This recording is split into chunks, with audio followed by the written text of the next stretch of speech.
रामायण कथा। रावण ने किया सीता जी का हरण। रघुकुल वंश के प्रतापी राजा दशरथ के घर 4 योग्य पुत्रों राम, लक्ष्मण, भरत और शत्रुघ्न ने माता कौशल्या, कैकेयी और सुमित्रा के गर्भ से जन्म लिया और बड़े ही अच्छे संस्कारों और शिक्षा दीक्षा में उनका लालन पालन हुआ। चारों ही संतानें बहुत ही आज्ञाकारी और संस्कारी थी। इसी कारण जब माता कैकेयी की शर्तों के अनुसार पिता महाराज दशरथ ने भगवान राम के वनवास की बात कही, तो भगवान राम ने बिना किसी विरोध के इसे स्वीकार कर लिया।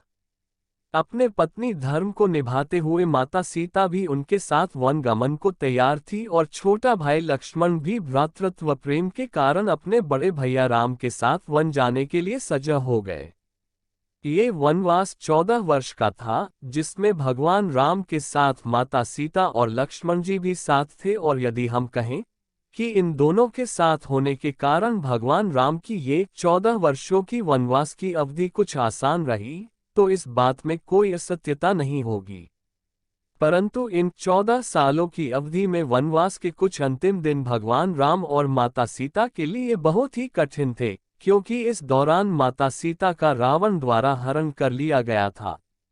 अगर हम ये कहें कि इस हरण के बाद माता सीता और प्रभु श्री राम ने बहुत ज्यादा अच्छा समय नहीं देखा या बहुत कम समय साथ में बिताया, तो ये कहना कोई अतिशयोक्ति नहीं होगी, क्योंकि जब माता सीता को भगवान राम ने रावण की कैद से मुक्त कराया और लंका का दहन किया था और अयोध्या जाकर उनका राज्याभिषेक हुआ, तो कुछ ही समय बाद ही महाराज राम ने महारानी सीता का परित्याग कर दिया था और माता सीता को पुनः वनवास जाना पड़ा था। सीता जन्म रहस्य के बारे में यहाँ पढ़ें।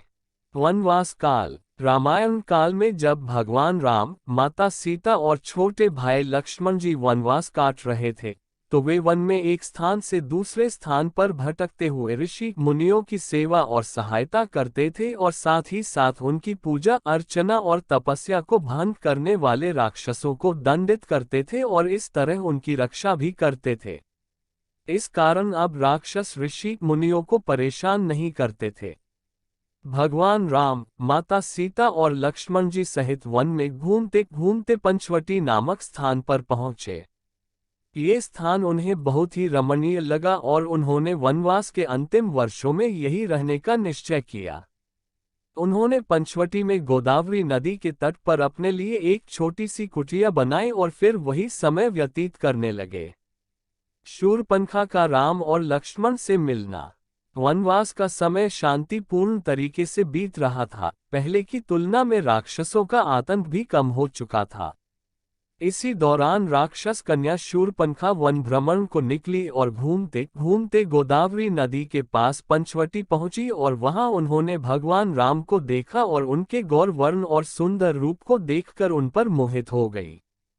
शूरपणखा ने सुंदर सा रूप धारण किया और वो भगवान राम के पास जाकर बोली कि हे राम, मैं आपसे विवाह करना चाहती हूँ। तब प्रभु श्री राम ने ये कहते हुए ये प्रस्ताव ठुकराया कि वे विवाहित हैं और उनकी धर्मपत्नी सीता उनके साथ ही है, और ये कहकर उन्होंने अपनी पत्नी सीता की ओर इशारा किया। तब उन्होंने लक्ष्मण जी के साथ ठिठोली करने की मंशा से शूरपणखा से कहा कि मेरा एक छोटा भाई है, वह भी मेरी ही तरह सुंदर रूप और शरीर सौष्ठव रखता है और जो वन में अकेला भी है, तो आप उनके पास अपना प्रेम पूर्ण विवाह प्रस्ताव ले जाए, आपकी मनोकामना पूर्ण हो जाएगी। तब शूरपणखा अपनी विवाह की इच्छा लेकर लक्ष्मण जी के पास गई और उन्हें अपनी विवाह करने की इच्छा जताई, तो लक्ष्मण जी ने उनका मजाक उड़ाते हुए कहा कि मैं तो अपने भैया और भाभी का दास हूँ और अगर तुम मुझसे विवाह करोगी तो तुम्हें भी उनकी दासी बनकर रहना होगा। शूरपणखा ने इसे अपना अपमान माना और ये सोचकर माता सीता पर हमला कर दिया कि अगर सीता की मृत्यु हो गई तो राम मुझसे विवाह करने के लिए तैयार हो जाएंगे। तब लक्ष्मण जी ने क्रोध में आकर शूरपणखा पर प्रहार किया और अपनी तलवार से उसके नाक काट दिए। इस प्रकार के अनपेक्षित प्रहार से वह दर्द और अपमान भरे मन से अपने भाई खर और दूषण के पास गई और अपने राक्षस भाइयों से बदला लेने के लिए कहा। शूरपणखा द्वारा अपने भाइयों को युद्ध के लिए कहना। शूरपणखा अपने राक्षस भाइयों खर और दूषण के पास जाकर राम और लक्ष्मण से युद्ध करने के लिए उकसाया और कहा कि मेरे इस अपमान का बदला लो। तब खर और दूषण ने राम और लक्ष्मण पर हमला किया, परंतु दोनों ही राम और लक्ष्मण द्वारा मारे गए। खर और दूषण की मृत्यु के बाद शूरपणखा और भी ज्यादा अपमानित महसूस करने लगी और पहले से भी ज्यादा क्रोध से भर गई। इस कारण वो राक्षसों के राजा और अपने बड़े भाई लंकापति रावण के पास गई और रावण रावण कहकर इस प्रकार कराहती और चीखती हुई अपनी कथा सुनाए। साथ ही साथ सीता की सुंदरता का भी बखान किया और रावण को अपने अपमान का बदला लेने के लिए युद्ध करने के लिए उकसाया। सीता हरण की कथा। सीता के रूप और लावण्य का विस्तृत वर्णन सुनकर रावण के मन में कुटिल विचार आ गए। साथ ही साथ वह राम और लक्ष्मण की वीरता से भी प्रभावित हुआ और समझ गया कि इन दोनों के समीप रहते हुए वह सीता का कुछ नहीं बिगाड़ पाएगा। वह शूरपणखा के अपमान का बदला लेने से ज्यादा सीता के लिए लालायित था। अपनी महत्वाकांक्षा को पूर्ण रखने के लिए रावण अपने पुष्पक विमान में बैठकर राक्षस मारीच के पास गया।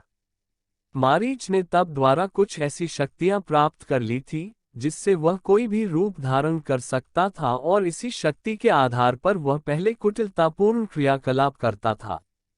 परंतु वह अब वृद्ध हो चुका था और अब वह अपनी शेष आयु के साथ ये सब बुरे काम छोड़कर ईश्वर भक्ति में लग गया था। वह रावण की इस प्रकार की कुटिल चाल में शामिल नहीं होना चाहता था, परंतु रावण ने उसे अपने राक्षस राज होने का रौब दिखाया और अपनी चाल में शामिल होने के लिए तैयार कर लिया। वास्तव में मारीच इस कुकृत्य के लिए इसलिए तैयार हुआ क्योंकि उसे पता था कि उसकी मृत्यु तो निश्चित है, क्योंकि अगर वो ये कार्य नहीं करता है तो रावण उसे मार डालेगा और यदि करता है तो भगवान राम उसका वध कर देंगे। तो मारीच ने प्रभु श्री राम द्वारा मृत्यु का वरण करने का निश्चय किया। रावण ने अपनी कुटिल बुद्धि से मारीच से कहा कि वह एक स्वर्ण मृग सुनहरा हिरण गोल्डन डियर का रूप धारण करके सीता को लालायित करे। तब मारीच ने सुनहरे हिरण का रूप धारण किया और माता सीता को लालायित करने के प्रयास करने लगा। माता सीता की दृष्टि जैसे ही उस स्वर्ण मृग पर पड़ी, उन्होंने भगवान राम से उस सुनहरे हिरण को प्राप्त करने की इच्छा जताई। भगवान राम सीताजी का ये प्रेमपूर्ण आग्रह मना नहीं कर पाए और छोटे भाई लक्ष्मण जी को सीताजी की सुरक्षा का ध्यान रखने का उत्तरदायित्व सौंपकर उस स्वर्ण मृग को पकड़ने के लिए अपने धनुष बाण के साथ वन की ओर चले गए। उन्हें गए हुए बहुत समय व्यतीत हो चुका था, इस कारण माता सीता को अपने प्रभु की चिंता होने लगी कि कहीं प्रभु श्री राम पर कोई विपत्ति तो नहीं आ गई और उन्होंने इस आशंका को लक्ष्मण जी के सामने प्रकट किया।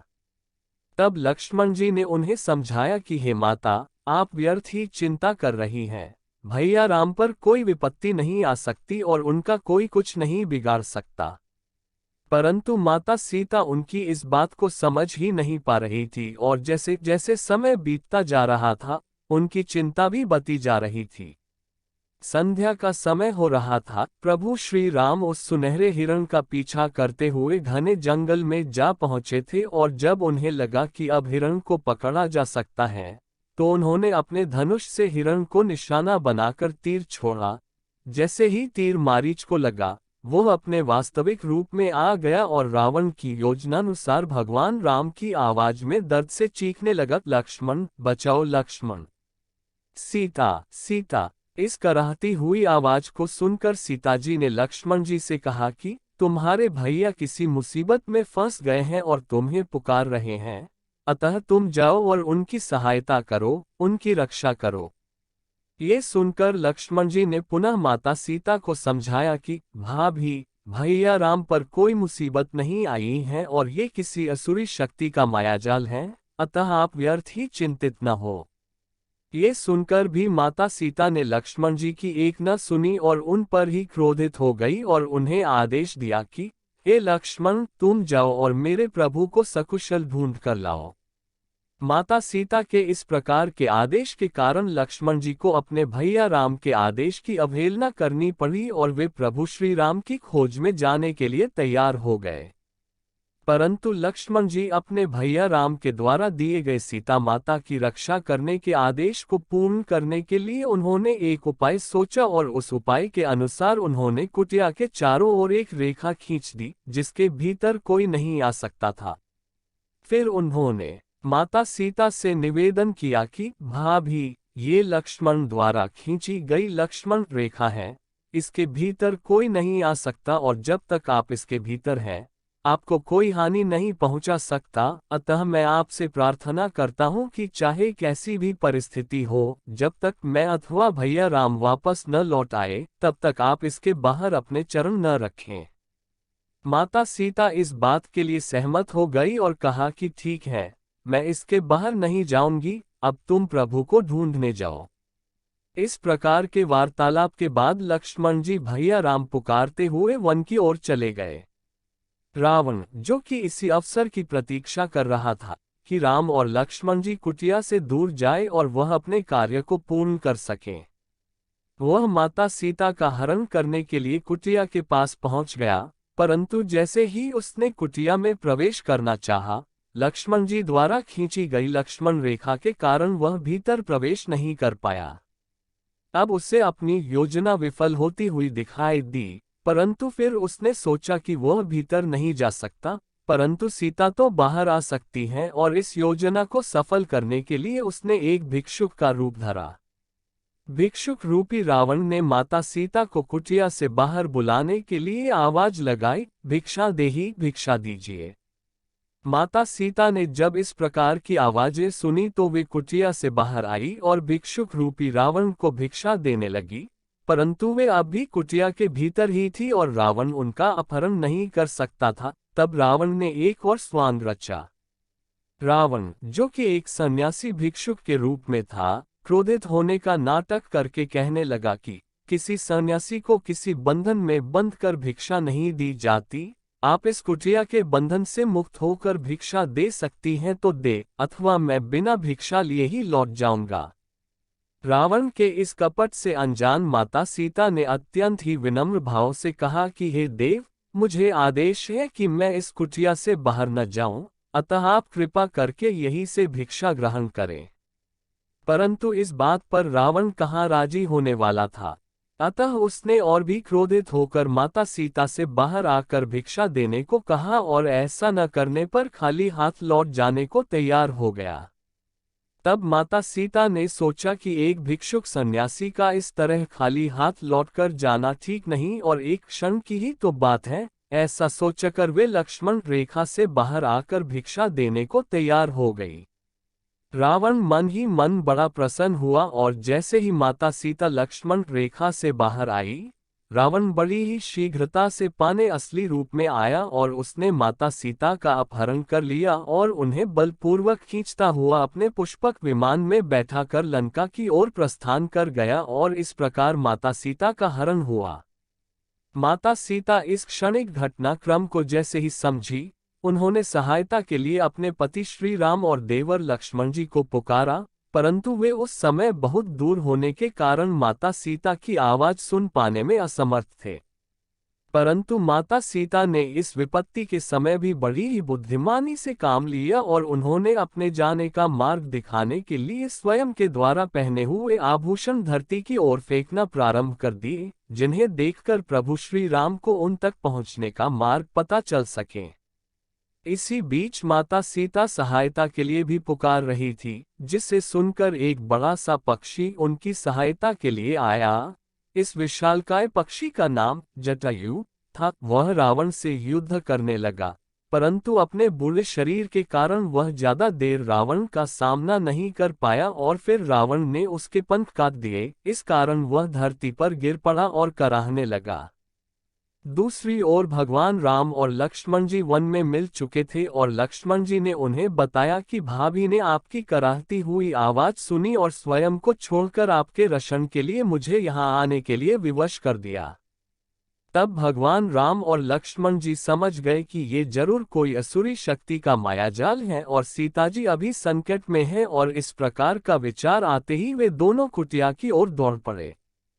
परंतु वे जैसे ही कुटिया में पहुंचे, वहां बिखरा हुआ सामान देखकर किसी अनहोनी की आशंका से भयभीत हो गए और दोनों ही सीताजी को खोजने लगे। परंतु उन्हें कहीं भी उनका पता नहीं चला। तभी उन्हें माता सीता के आभूषण दिखाई दिए, जिसे भगवान राम पहचान गए कि ये तो सीता के आभूषण हैं, और वे उसी दिशा की ओर बढ़ने लगे जहां माता सीता के आभूषण मिले थे।